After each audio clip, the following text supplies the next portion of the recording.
Bueno, continuando con nuestra temática que tenemos preparada para esta semana, vamos a ingresar ahora al tema de mercadeo farmacéutico, ¿cierto? Entonces, para esto es importante conocer qué percepción, qué dicen los pacientes, qué dicen los médicos acerca de determinada enfermedad que es la que yo busco satisfacer con este medicamento como tal. ¿Listo? Entonces yo tengo que conocer qué piensan los pacientes, qué piensan los médicos, qué piensa la comunidad como tal referente a determinada patología.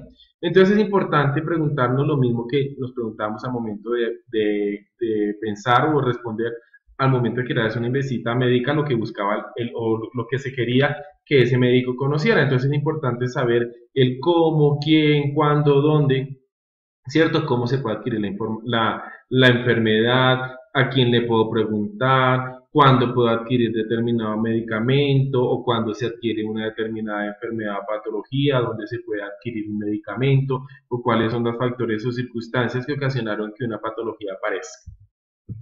Entonces, teniendo en cuenta eso, obviamente todo esto va a tener influencia con mi producto. Pero relacionado a ese medicamento tenemos que conocer cuál es la reputación que tiene en la red, o sea, online, mi producto. Ustedes se dan cuenta que hoy en día se hablan maravillas o por el contrario se degrada mucho de alguna marca o determinado producto. Muchas veces cuando ustedes van, digamos, a un hospital, a un médico, cuando ustedes van a comprar un paquete turístico, un hotel y así mismo un medicamento, muchas veces ustedes preguntan cuál es el grado de percepción o qué opiniones hay acerca de determinada marca. Entonces es importante conocer cuál es esa reputación que hay acerca de mi producto en la red. Pero asimismo, tengo que conocer cuál es esa imagen que hay de la competencia, pero sobre todo, qué puedo aprender y compartir con mi competencia. Entonces ahí es donde nosotros vemos que muchas veces varios fabricantes de determinados gremios se unen con el fin de lanzar actividades, campañas, patrocinios, con el fin de incentivar el consumo, pero sobre todo con el fin de manejar las relaciones públicas de la marca.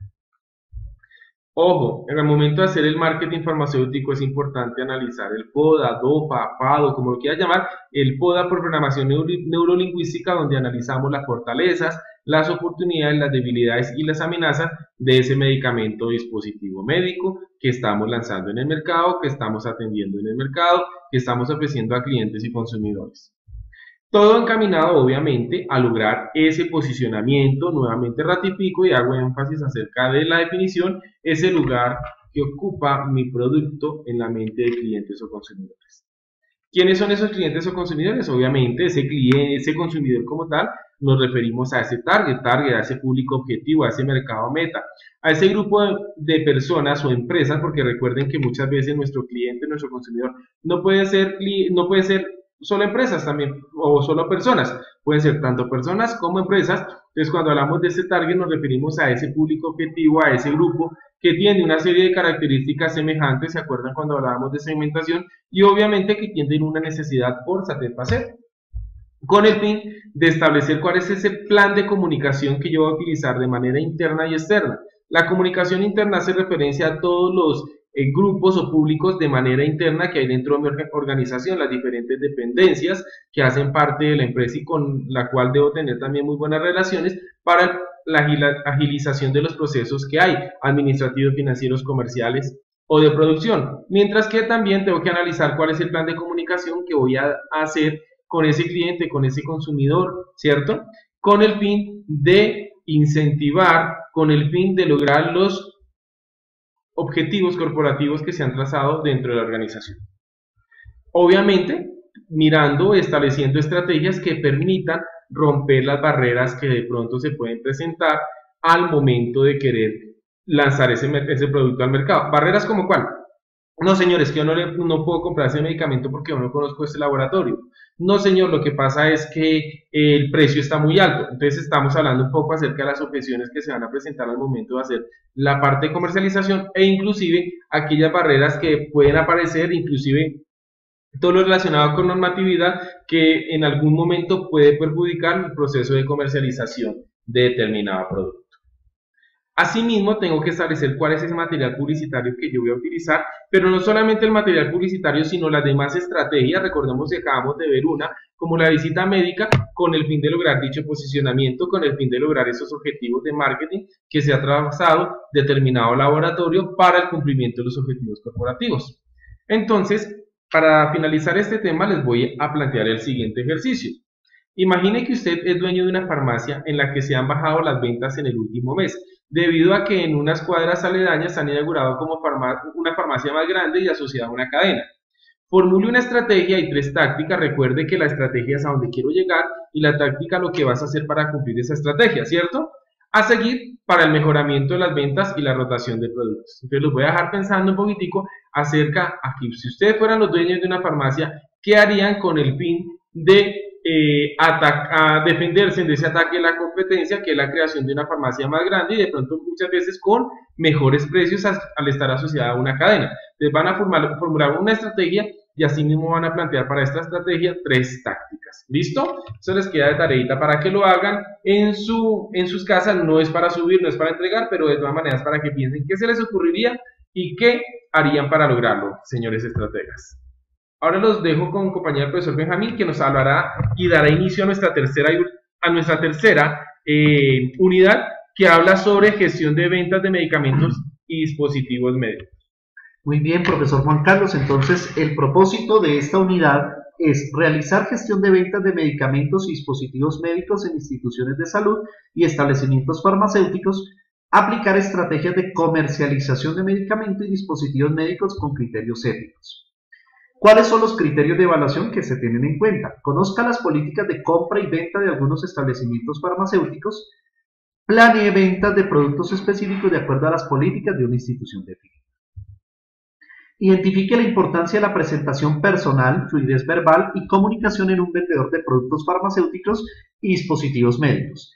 Identifique la importancia del conocimiento técnico-científico de medicamentos y dispositivos por parte del vendedor.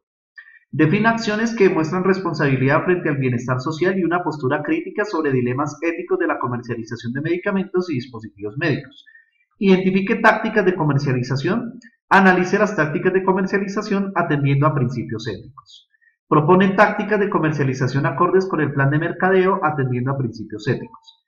En un ejercicio de atención al cliente le brinde asesoría pertinente, muestre conocimiento o dominio técnico del producto requerido por el cliente y se exprese técnica y asertivamente. Muy bien, entonces vamos a hablar acerca de la política de compras. Pero primero formulémonos una pregunta: ¿qué entiendo por compras? Entonces aquí, si nos situamos en nuestra postura de comprador, una compra en sí se define como una adquisición. ¿Una adquisición de qué? De bienes o servicios que va a permitir satisfacer una necesidad. Pero esta adquisición no viene sola, viene a través de un intercambio, a través de un pago, a través de una contraprestación monetaria en la cual se hace la respectiva compra. Es decir, la adquisición viene mediada a través de un intercambio de dinero e intercambio de bienes y servicios. ¿A qué nos referimos con una política de compras? Entonces, una política de compras se define como los lineamientos que guían el proceso de gestión de compras. En este caso, si lo queremos mirar con compra de medicamentos para nuestro establecimiento farmacéutico, se refiere a todo el tema relacionado con el abastecimiento y el surtido que vamos a tener en nuestra droguería. Entonces, la política de compra la definimos, si nosotros tenemos una droguería, la definimos nosotros mediante ¿qué? Mediante el desarrollo de cómo se debe generar todo el proceso de adquisición y surtido de nuestra droguería. Obviamente, para toda política de compras y todo proceso de compras hay que partir de un diagnóstico. Y en la matriz FODA, DOFA o DAFO, como se le quiera llamar, nos permite establecer ese diagnóstico. Un diagnóstico el cual nos permite mirar o analizar cuál debe ser la política de compras que debemos tener a fin de satisfacer el surtido de nuestra droguería o nuestro establecimiento farmacéutico. Es importante tener en cuenta que debemos desarrollar capacidades para la negociación. Esto es clave, ¿por qué? Porque vamos a estar hablando, en este caso, de una política de compras con el proveedor. Y si tenemos buenas relaciones con los proveedores, garantizaremos buenos medicamentos o medicamentos de óptima calidad y dispositivos médicos también de alta calidad. Capacidad de liderar y organizar la logística de compras. Aquí hay que entender un concepto y es el de la logística. La logística se refiere a toda la gestión que se realiza desde el momento en que se compra el surtido, en este caso los medicamentos, hasta el momento en que al paciente o al cliente, en este caso al cliente, se le brinda un acompañamiento sobre el medicamento. Es todo ese proceso que existe desde el surtido hasta el servicio postventa y que de alguna u otra manera esto garantizará la generación del famoso valor agregado, de lo cual hemos hablado en anteriores sesiones. Hay que mantenerse actualizado en el mercado. Esto significa conocer las tendencias en el mercado y más cuando estamos hablando de medicamentos y de dispositivos médicos en cuanto a innovaciones y todo lo que tiene que ver con valores diferenciadores. Es importante también tener en cuenta reducir la gestión administrativa de compras. Esto significa simplificar el proceso, hacerlo más ágil, lo cual permita que el surtido en la farmacia sea de la mejor manera posible. Es decir, optimizando tiempos y garantizando la calidad de los medicamentos y dispositivos que se adquieran. Contar con un conocimiento técnico, esto también es importante, es decir, contar con la asesoría y la asesoría especializada importante para realizar esas compras y ese surtido del establecimiento farmacéutico. Conocimiento técnico, profesor Benjamín, que nuestros estudiantes tienen al prepararse precisamente como futuros tecnólogos en regencia de farmacia. Y por último estaríamos hablando de principios éticos, que esto es importantísimo, ya que si nosotros hacemos venta de un medicamento debemos tener en cuenta cómo este medicamento va a satisfacer esta necesidad, el cuidado de la salud, el bienestar, propender por ello. Y también asimismo negociar con proveedores de óptima calidad, los cuales garanticen estos medicamentos. Llamémoslo así, medicamentos óptimos que garanticen la satisfacción de las necesidades de los clientes. Esa eficacia y esa eficiencia que se buscan al momento de pensar adquirir un medicamento.